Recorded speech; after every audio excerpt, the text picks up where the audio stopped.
26 વર્ષથી નોકર ચોરીના ગુનામાં નાસ્તા થતા વોન્ટેડ સીઆરપીસી 70 મુજબના વોરંટના આરોપીને કચ્છ જિલ્લા ખાતેથી પકડી પાડતી મધેપુરા સર્વેલન્સ ટીમ।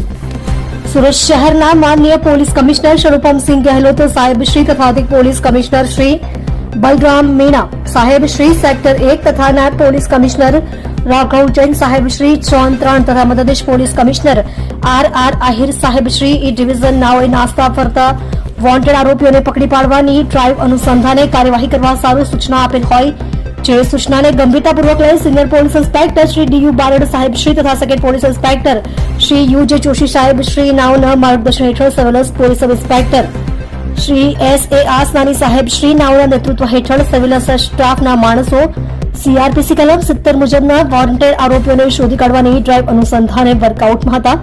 તે દરમિયાન હેડ કોન્સ્ટેબલ પૃથ્વીસિંહ કનુભાઈ તથા હેડ કોન્સ્ટેબલ પ્રતાપસિંહ ભીખુભાઈ તથા હેડ કોન્સ્ટેબલ ઘનશ્યામસિંહ કાળુભાઈ તથા પોલીસ કોન્સ્ટેબલ મહાવીરસિંહ અનિરુદ્ધસિંહ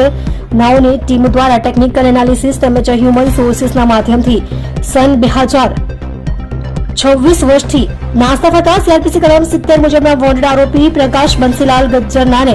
મુન્દ્રા કચ્છ જિલ્લા ખાતેથી પકડી પાડીને કાયદેસરની કાર્યવાહી હાથ ધરીને પ્રશંસનીય કામગીરી કરેલ છે।